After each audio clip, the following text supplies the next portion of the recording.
how to become a future innovator in robotics or in telecommunication or in healthcare engineering. And what are the necessary mathematical or analytical skills? And what's the best educational approach? Claire Lucas, she's Professor of Engineering Teaching and Learning in the Department of Engineering at King's College London. And she's here to share the latest innovative educational approaches. Welcome, Claire. Thank you. You're welcome. So King's engineering educational approach has been relaunched. So what are some of the key technological and societal challenges that you try to address? So we were already very well known in robotics and telecommunications, as you mentioned, but we've been expanding by recruiting lots of multidisciplinary academics in things like energy and materials so we can work together. So for example, we've got a number of researchers looking at how we improve food and sustainability. So we've got people looking at food manufacturing, people looking at improving the taste and user acceptance of meat alternatives, or even reusing waste and turning that into food. And similarly, we've got academics looking at climate resilience, in particular thinking about wildfires and how we model, predict and prevent those. And even people looking at superconducting materials, things that you might use in a wind turbine or in renewable energy. So lots of these problems that require people working together to solve them. Yeah, and many new disciplines as well.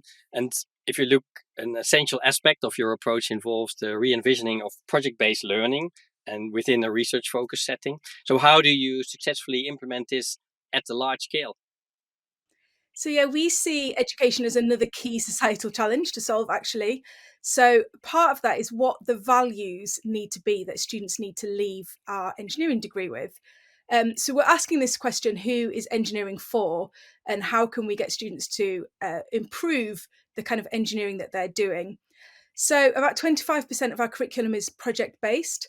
And that brings together and reinforces the material that students are doing in the other 75%, so the more traditional engineering science degrees. And that 25% ties everything together and also brings people and planet into the context of their learning.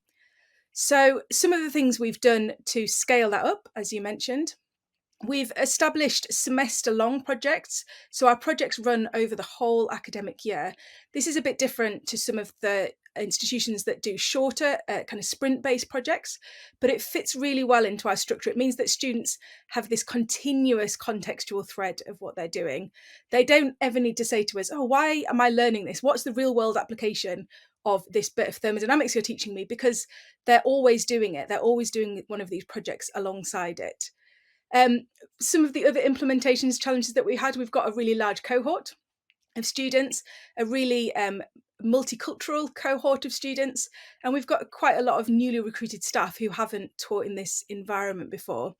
So we've developed what we're calling a scaffolded approach. What we do in that is we run skills workshops alongside project-based learning. So we might do something, for example, on negotiation, right at the point where students need to make a design decision and to resolve some conflict within their design projects. So we'll run a workshop helping them to learn how to negotiate, and they'll immediately apply that within the project that they're doing.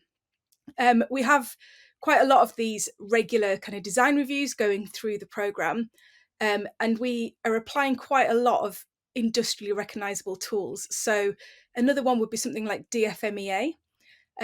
We take those templates, we simplify them, and we offer them to students as a way of approaching problem solving.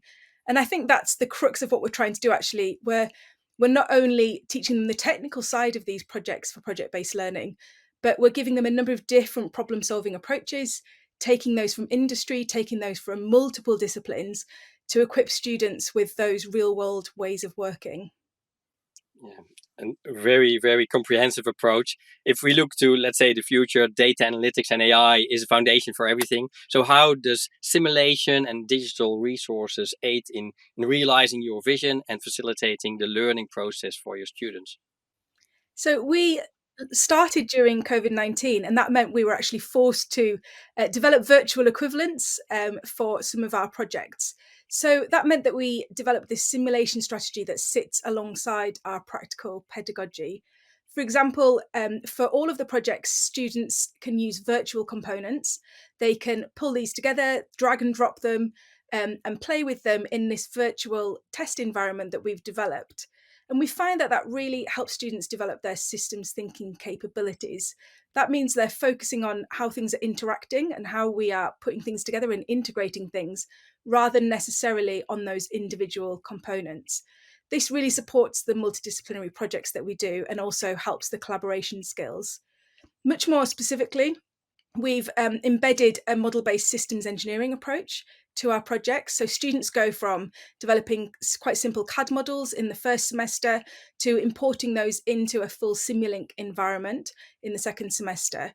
And by using some of the auto coding things within Simulink, we're able to overcome some of the difficulties in programming that students face and directly put models onto hardware for students to use.